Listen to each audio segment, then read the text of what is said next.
welcome to Season 3 of Love Unlimited with Helen podcast. In this season, we shall open up our borders and explore the vast richness, abundance, and uniqueness of life. We shall dig deep to learn more about relationships in their every single sense. Our guests for this season are equipped with loads of wisdom and knowledge that I'm also eager to delve into as I learn and grow. Hi, my name is Helen, Certified Master Life Coach and Certified Relationships Coach. Love, life, and prosperity drive my curiosity, and I love delving into all this with joy. What drives you? If you haven't connected with me yet, please make a point to subscribe to this podcast and share it with your friends. Let's continue the talk after this podcast on social media. You can find me on Facebook, Instagram, and LinkedIn, and my pen name is Guru Helen. You can also learn more about me and what I'm about on www.guruhelen.com. I look forward to connecting more with you. This podcast is sponsored by Popstar, Seize Your Center Stage. It is available on handbook and Kindle version. You can get yourself a copy on amazon.ca, amazon.com, or better still, you can find it on my website at www.guruhelen.com. Welcome to the show. Our guest today is Cyndy Lynne. We are talking about healing beyond the cure. With over 25 years of nursing experience and successfully navigating numerous health challenges of her own, Cyndy Lynne has become an expert at helping women transcend their diagnosis and reclaim powerful, beautiful lives. In addition to integrative coaching, she uses a variety of body work, including yoga, Pilates, and Reiki, to move clients beyond the limitations of a diagnosis and back to a full life, believing that even in the face of chronic illness, we can choose to experience joy and genuine purpose. Cyndy brings out the forgotten potential in each of her clients. Her unique framework focuses on deep healing and rediscovering the other aspects of life and health that are so often lost when a diagnosis takes over. Cyndy Lynne loves to speak about healing beyond the cure and living your best life after a diagnosis. Your diagnosis does not have to be your destiny. She splits her time between lakes in Minnesota and Wisconsin with her husband Andy and dash hand rescues Liesl and Lady. Hello again and welcome to Love Unlimited with Helen. Today we have the honor of having Cyndy Lynne with us all the way from US. Is that Wisconsin today? Yes. And she's telling me it's cold there. I'm also in a cold place, but you can be assured our hearts are warm. In fact, they're hot, yearning to share.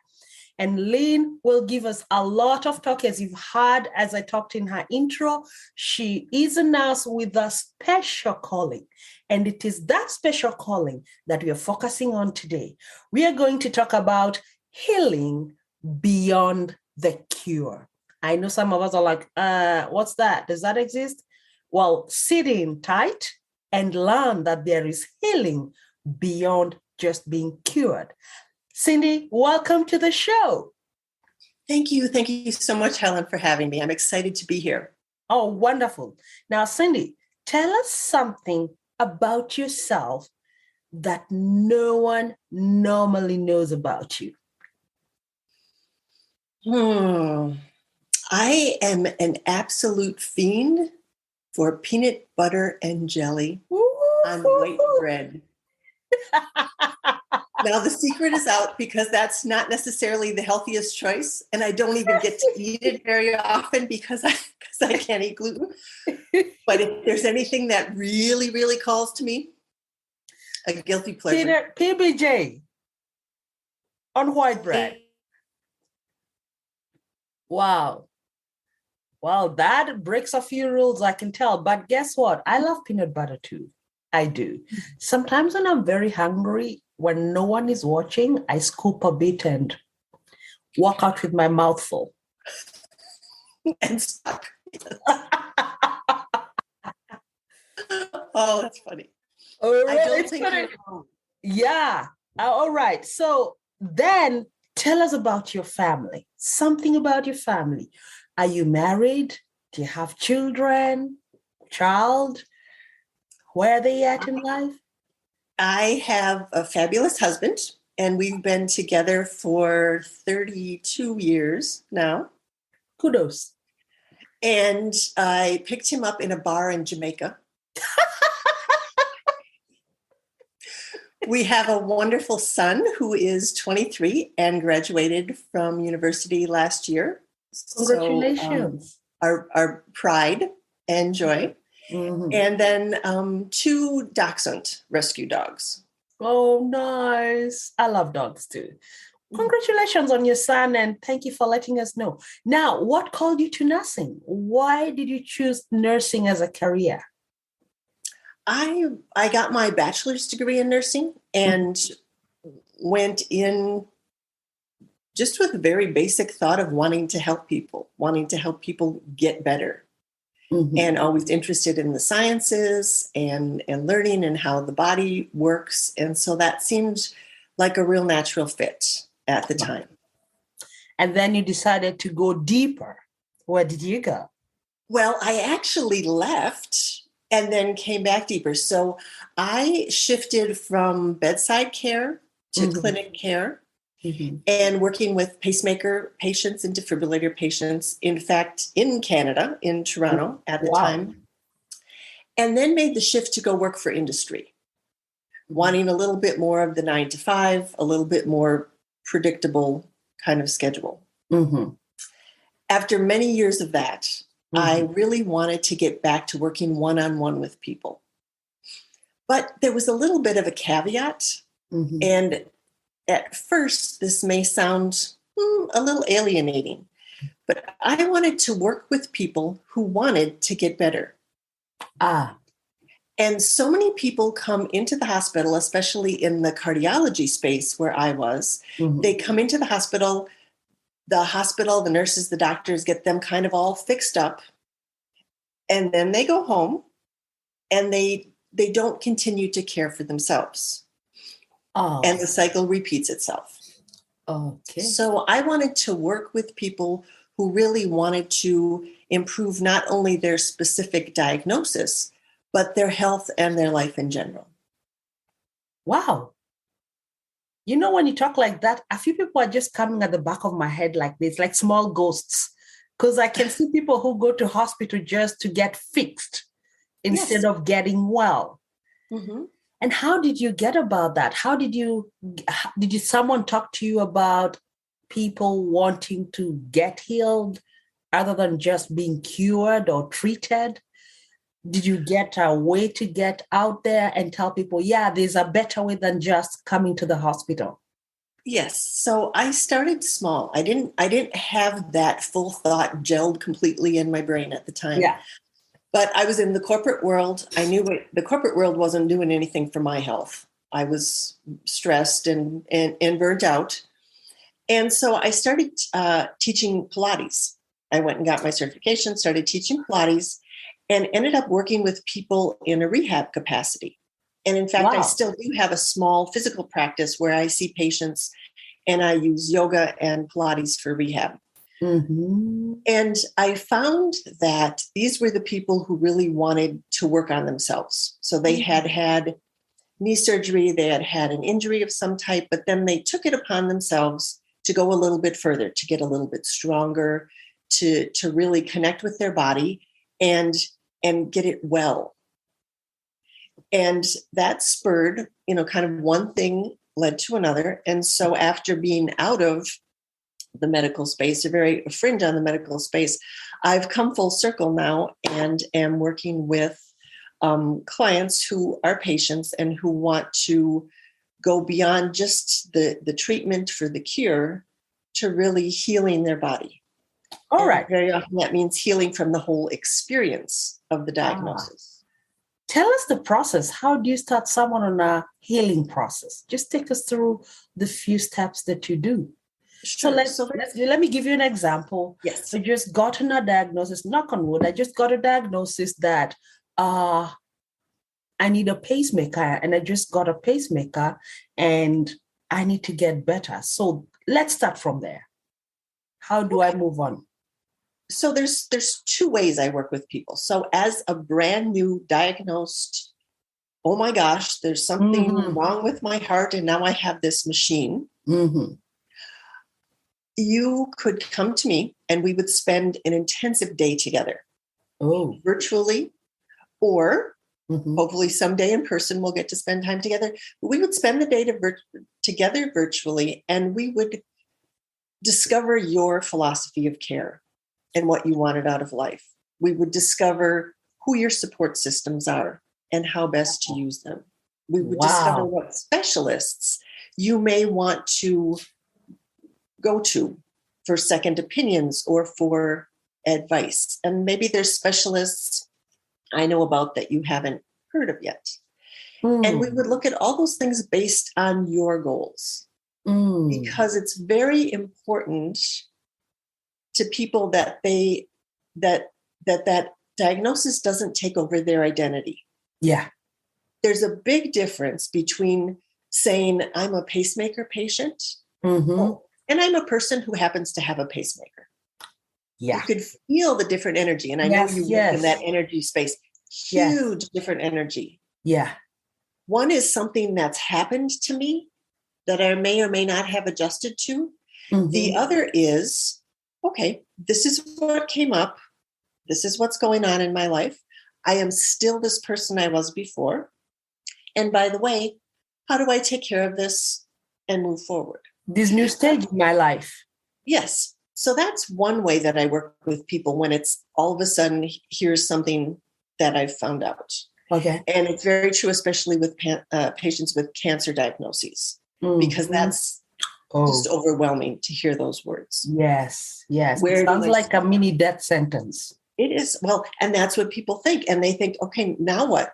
Now what do we do? Yeah. And I can help those people very quickly get on the right path for them. Wow.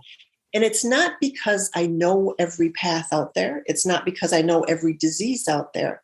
Yeah. It's because I can help them tap into what's important to them so that whatever resources we connect with, they'll make sure it's the right one for them. Wow. And you sort of also help them tap inside themselves for the life that's in them. Yes. Because whatever happens to them, they have no choice. It's up to them to decide how they respond and how to use the life in them to survive what happens, what comes their way. And maybe even to thrive. You know, we look Amen to that. We look for messages. Yeah. And sometimes it sounds trite. Sometimes, you know, there's people who work in the energy space. There's people who think it's a whole lot of woo-woo-woo. But one of the first things focus. I've had that many times. Yeah. Right. So when clients come in my practice and they're like, I don't know what happened. My knees are just killing me. I'm like, oh, are you moving too fast in life? You know, what are you doing? And as I talk to people, it's funny how the body just demonstrates to us its messages. So you talked about listening to that inner voice. Yes. Well, if we don't hear the whisper, it's going to start screaming. And if we still don't listen, it's going to get the knees and the feet and the back. And it will start banging on things inside. Right. Exactly. and I say that with a smile and a laugh, but really everything, as you know, that goes on manifests itself in our body. True that. Yeah. So the other way I work with people is if they've been through a diagnosis, if they've been through treatments, and they just can't shake that feeling that, you know, I am a diabetic or I am a cancer survivor. That for me is a very tricky statement.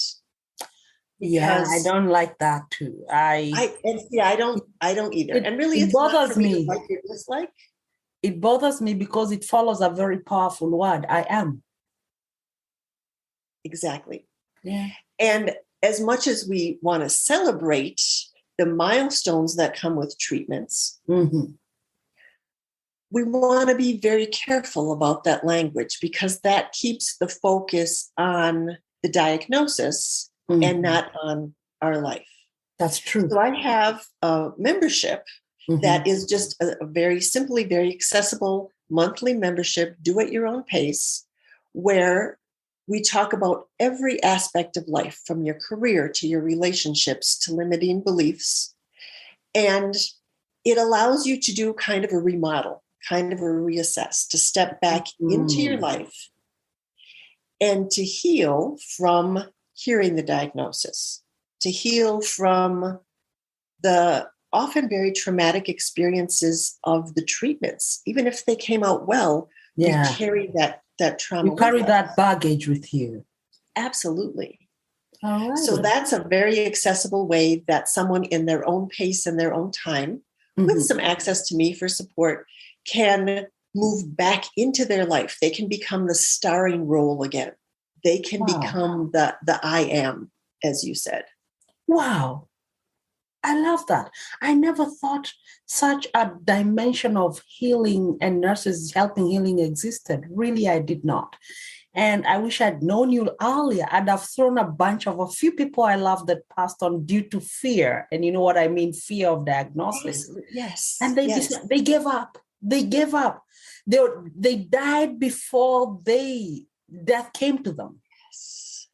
And you can tell when you see them, even when you're talking to them, you are talking to a ghost, a shell, because they left the moment the diagnosis hit them and they didn't know how to go about it. They didn't know what to do about it. They're in this dark, shadowy lifestyle all the way till the time they exit. And you feel, in my heart, I feel, well, you left a little too early. Mm-hmm. The world needs more like you, especially in these times of weird, serious, catastrophic diagnosis. They necessarily do not mean that you have to go through it alone and that you have really to succumb to the challenges that you face. And I thank you for choosing that path. I do thank you. Now, you tell us that you take people through to tap into them. And there's a question that has been bothering me as I was listening to you. There are people who get diagnosis and decide not to tell. How do you guide them towards that? For example, I was watching one time Jan Lavansant, and there's this gentleman who had muscular dystrophy diagnosis that was affecting his motor skills. It was affecting his sexual life. It was affecting his relationships and children. And he refused to tell them what's happening. In the end, it caused a divorce, and he still didn't say. So how do you help such people? I don't want to call them patients because a patient is a label we like putting on people. People with such challenges, how do you guide them to share the challenges they're facing with those they love? Yes, you could not have put in a better plug for my book, for my free book that we're providing today, because it's a communication guide. And one of the things that I think I'll stop you there. Listeners, listen to what she said. She's giving out a free ebook. After this, please hang in to get the link. Stay in there. Okay, continue. So I absolutely respect a patient's right to share information or withhold information as they see fit. Mm-hmm. And for some people, if, for example, there's a breast cancer diagnosis, and I say that because that's one of the very common situations that comes to me. Yeah. If the person is in a great mindset and they are looking for solutions and they have a plan, there may be certain people in their circles that they don't want to share this with. Yeah. If they are people who will say, oh no, are you going to die? That's not the kind of energy you want to pull in. Mm-hmm. So one of the things we talk about in this communication guide is kind of the circles of influence, who you're going to tell, what, Mm-hmm. and how you're going to tell them. So there may be people that you, for example, don't tell when you get the diagnosis. Yeah. But you will share with them after you have your plan. And you share the plan by saying something to the effect of, oh, I've had some health challenges and I'm going to be in some treatments for the next 4 weeks. So I'm not going to be able to make that meeting. But after that, things should be back on track. Yeah. That's it. So you obviously need to share some information because someone else is going to be impacted. Mm-hmm. But if I share with you, and again, energetically, I hate to even say these words, but if I say to you, oh, Helen, I was just diagnosed with breast cancer. Yeah. You're going to want to help. So yeah, maybe someone who's been through it. Maybe you've heard of a great physician, maybe all of these things. Yeah. Now, if you're a close friend of mine, I'm going to come to you and say, Helen, you got to help me through this. Yeah. Hold my hand. If we're business acquaintances, I may not be soliciting advice, and yet open-ended information. We all want to help. Yeah. I'm probably the worst among people who want to help as a nurse who does this. I'm like, oh, wait, I can help, But you want to share the information that will evoke the response that you want. True that. So that balance of who you share with, how much you share, at what time that you share, really makes a difference. And it can get tricky. And even in the guide, I have some spunky and comedic comebacks. When you have people that are asking a little too many questions, and you don't want to necessarily share all of your information. That you can kind of diffuse the situation with humor, but maintain your boundaries. Yeah, that's true. That's true.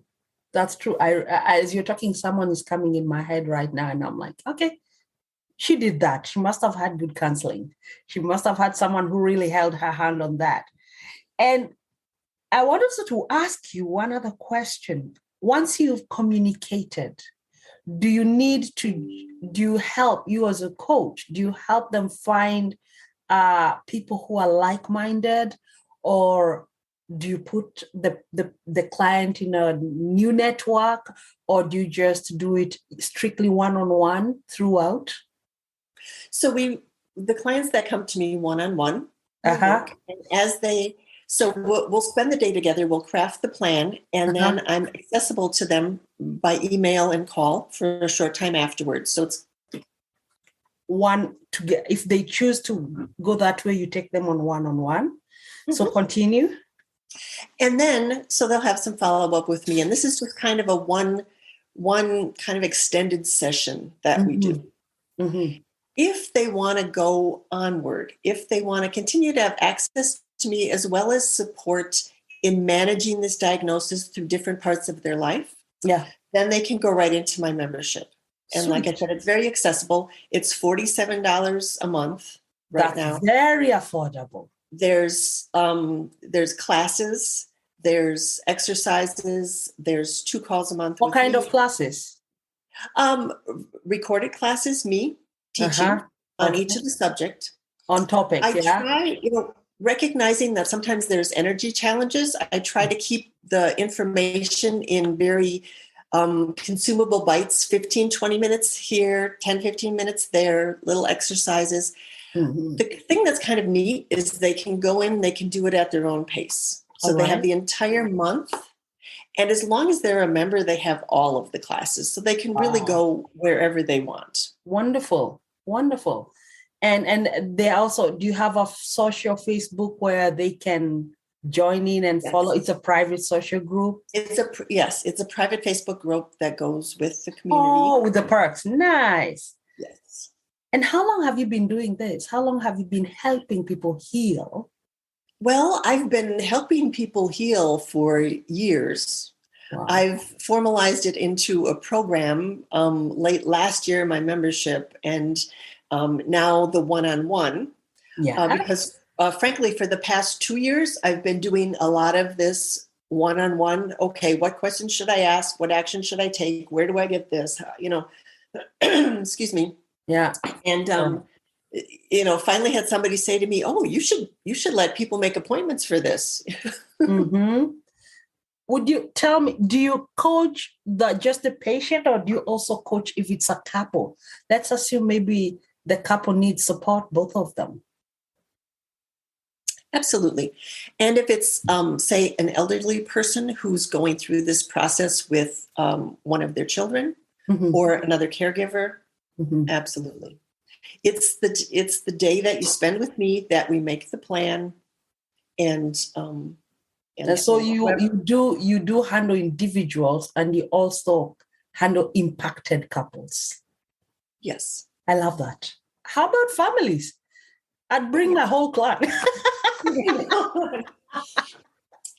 The work that we do initially in really determining your philosophy of care is pretty personalized, as it's directed to a specific diagnosis. Mm. So very often, even when dealing with elderly people, they know what they want, but they're maybe afraid of disappointing the kids. That's the word. They know that they're not up for a huge battle with cancer, for example, but they don't want their children to think they've given up on life. Mm-hmm. So we find ways and resources. We find ways to help them collect the evidence and the options and the choices, and then communicate that so that the family's comfortable, so that they're comfortable. It's, it's really just a process. It's finding the right path. Okay, I'm going to dig a bit deeper when it comes to marriage. Have you had cases with people with fertility and infertility issues, ED, and how do you deal with those ones? So I have most of my clients in terms of couples have been sort of past that stage. Mostly seniors. Seniors. And so the challenges we face very often are, at what point does the caregiving really change the sense of the marriage and the partnership?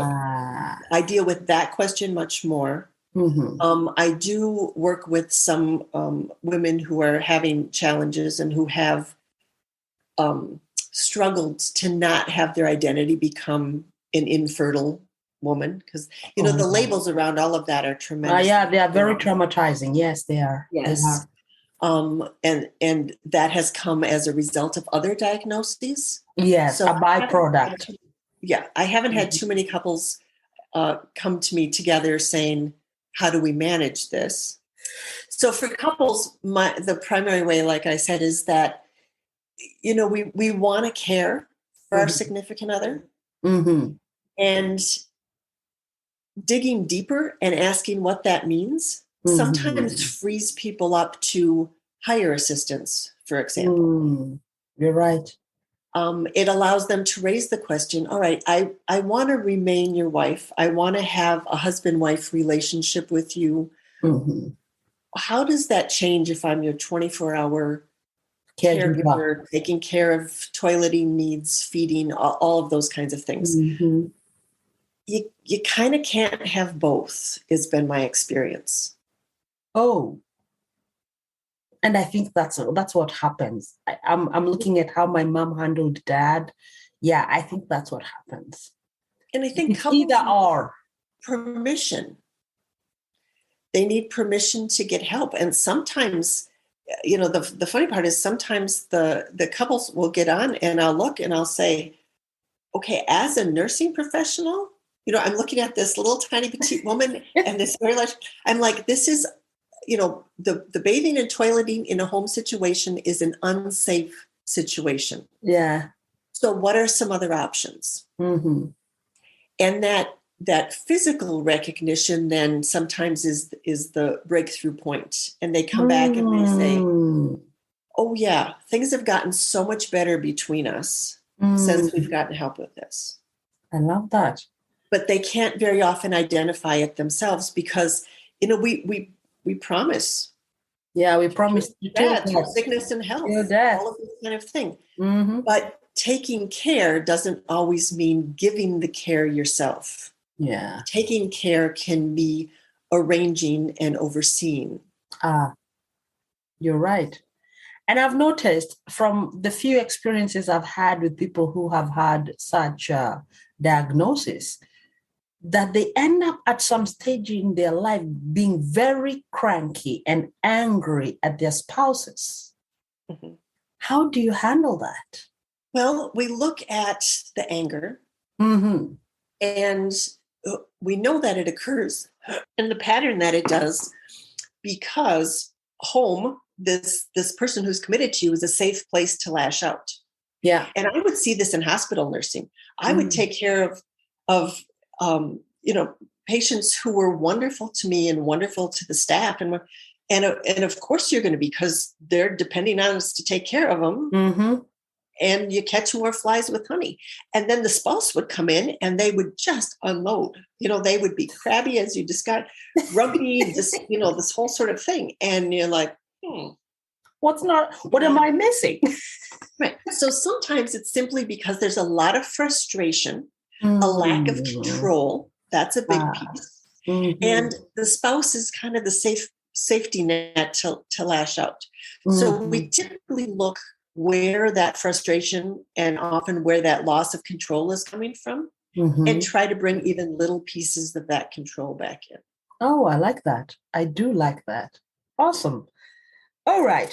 So, listeners, you've had Cyndy. She's a whole lot more than that. And I've learned quite a few things, which I wish I'd learned a few years back. I'm not regretting. God brings the right people to your place at the right time. Mm-hmm. This is something you or your friend or your partner can learn from Cyndy. Listening, we all have people who have been diagnosed with terminal illnesses or challenging situations. And most times, we do not know what to do. Cyndy is one of those angels who come to help us clarify the haze in this situation or condition that comes to our lives. And she's doing more than that. Cyndy, you said you're sharing an ebook. What is it called? It's a communication guide. It's got a really long title, but it's a communication guide that lets you share your diagnosis and keep your privacy. Wow. Sharing it in comfort. Yes. Thank you so much, Cyndy. We've learned a lot. And I have a feeling I might just have to bring you back again for more specific talks. I know, and this time I will ask out questions and even ask a panel of people who have gone through such a situation so that you can share more and give maybe cases of how you've handled them. So this is a first of many, Cyndy, and I totally appreciate your time. But before we go, let's hit the Helen Juma fun question. Cyndy, if I was to take you out on a travel the world tour, which city would you want to go to? Oh, one of my absolute favorite cities is kind of over in your neighborhood. I would go to Cape Town. Wow. What makes you go south? Safari? I absolutely love Cape Town. Awesome. Have you been there before? Yes, I have. Oh, what did you love about it? I love the wine. I love the food. True. Organic food, very warm people, and so welcoming, and wonderful wine. You're a wine person? Which one is your favorite? Oh gosh, that would be really. There's so many in the Stellenbosch area that are just yummy, and they're little boutique ones that we can't even get here, but you just taste anything and it's fabulous. Awesome. Because my next question was, what's your favorite dish? And I know it goes with which wine if you say it. So what's your favorite dish? Dish. That is actually a probably lamb biryani. So we're switching cultures again. I'm like, what? My husband's favorite. Is it really? Yes, he loves lamb biryani. He has made me make it several times. In Kenya, that's one of our delicacy foods, like because of so much interaction with Indians, Pakistanis, and Arabs over the centuries, we have borrowed quite a bit, if not all of their foods. So you'll find we make biryani, we make pilau, we make samosas, we make chapatis, we make kebabs. So all those, and it's anywhere in the streets, in hotels. So next time if you come to this cold north, trust me, I'll make you lamb biryani. Oh, that would be fabulous. And that would go with red wine because it's lamb. So I look for do you like sweet, dry, or any good wine? A nice Pinot. Nice Pinot Grigio. Go with that, with Pinot Grigio. Okay. Alrighty, tidy. And if I was to take you dancing, what music would I be listening to? Oh, that's a tricky one. I'm not much of a dancer, but if there's wine involved, salsa. Salsa. 1, 2, 3, 1, 2, 3. Yes. I can see you dancing. Because if you do Pilates, I assume you're agile, flexible, your waistline can wiggle. So yes, salsa would go very well. Cyndy, thank you for sharing your golden nuggets and beauty and all the energy you've shared with us. And we look forward to getting in touch with you soon again. And God bless you, Cyndy. Any closing words for us? No, just thank you so much for having me, for being willing to share this message, and for sharing all of the messages you do. You do great work. Thank you. How would I reach out to you if I wanted to get to you? CyndyLynne.com. You can book a call from there. You can find the book. You can find the programs. Awesome. Listeners, she's this close. CyndyLynne.com. That's the helping hand you need or you have been looking for. Cyndy, thank you so much. God bless you. And that is all we had for today. I'm glad that you learned something, you grew, you enjoyed, and I'd encourage you to subscribe to this podcast, share so that your friends can also learn a thing or two from the platform. If you'd like to get in touch with me, you can connect with me on LinkedIn, Helen Juma, or at Guru Helen on Instagram, Facebook. This podcast was sponsored by Popstar. Get yourself a copy on www.guruhelen.com. And until next week, where we shall invite another guest, learn, grow, and love some more. This is Helen signing out. Peace and love to y'all.